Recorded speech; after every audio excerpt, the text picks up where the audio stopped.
making this crap? Why? Ah!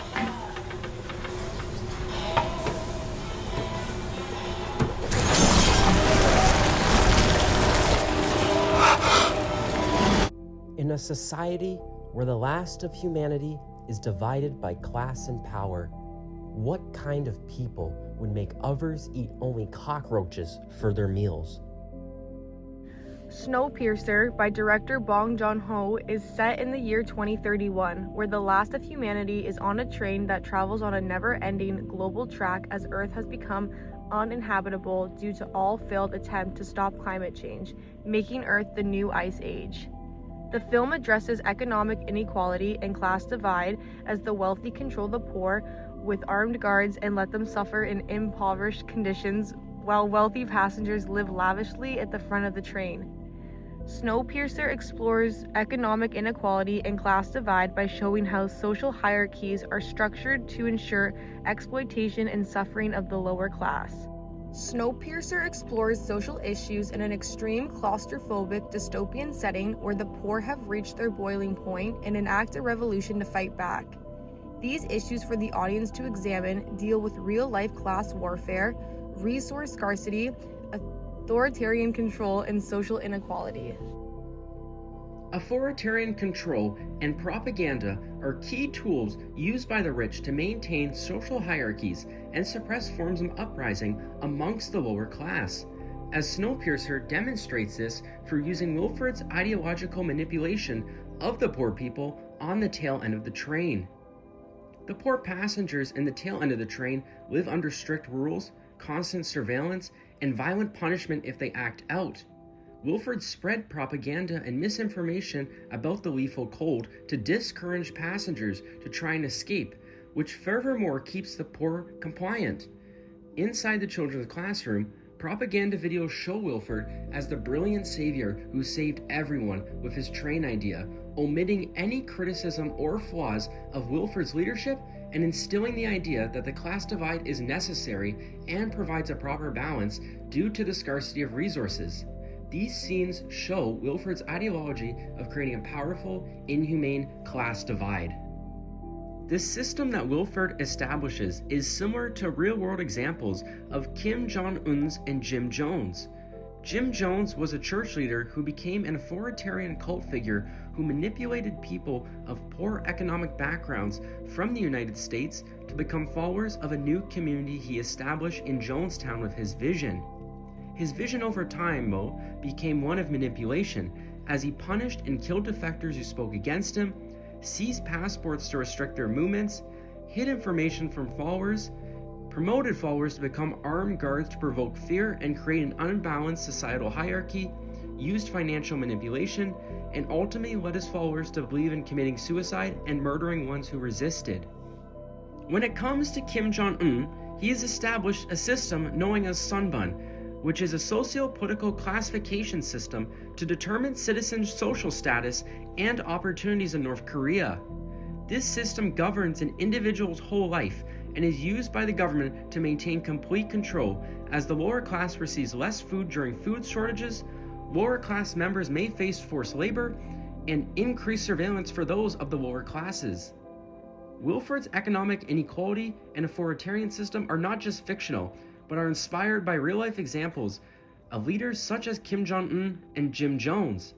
It gives the audience time to reflect on the dangers of unchecked power and control, which can create class divisions that cause great despair in individuals' lives.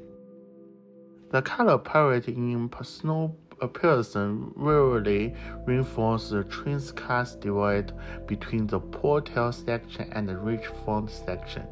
The tail end of the train is depicted with dark, mute, and cool tones with dim lighting that creates a gloomy and opposite environment that reflects the poor passengers' harsh living conditions the rich people force them to live in. In competition, the front of the train is responded with vibrant colors and bring light scenes in the rainbow-colored classroom and lustrous greenhouse. Even the closing emphasize the divide. With the poor wearing dirty and colored clothing, while the rich wear bright and electro pieces, such as white and yellow jacket.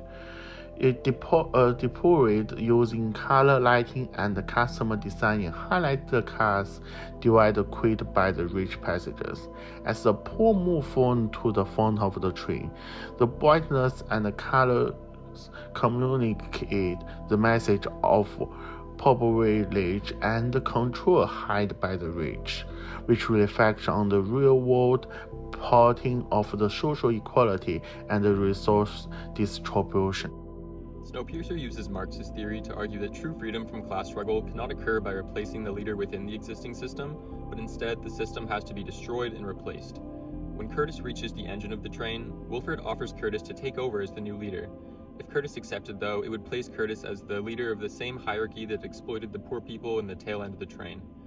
Curtis also discovers through Yona that Tanya's son Timmy is being used as a part to help power the train, symbolizing how the children are another cog in the machine and how Wilford's system relies on the exploitation of the tail end of the train. Marxist theory argues that a hierarchical system built on exploitation, specifically one of class division, must be overthrown through revolution and rebuilt into a new system. Snowpiercer uses this idea when Curtis rejects Wilford's offer of leadership and the train is destroyed by an avalanche through an explosion caused by Yona, symbolizing the end of the old system under Wilford. The final shot of the movie with Yona and Timmy representing the next generation stepping out into the new world shows the possibility of creating a new structure not defined by class division, which reflects Marx's concept of constructing a classless society. By the end of the film, we see how Snowpiercer explores economic inequality and class divide by showing how social hierarchies are structured to ensure exploitation and suffering of the lower class. By visually showing the grim tail end with the vibrant front of the train and showing Curtis's refusal to take Wilford's spot as leader in the hierarchy, the film shows that true social change requires dismantling these exploitative systems rather than simply replacing the leaders. The film reflects real-world patterns of economic inequality, social control, and the dangers of unchallenged power that remind audiences that revolution and rethinking of these structures are necessary to achieve proper equity and justice. The audience becomes passengers on Snowpiercer, where they are exposed to the never-ending ride of Wilford's deception, only to reveal the final truth, that the next generation refuses to accept a broken system passed down to them, and instead dares to build a world rooted in empathy and hope.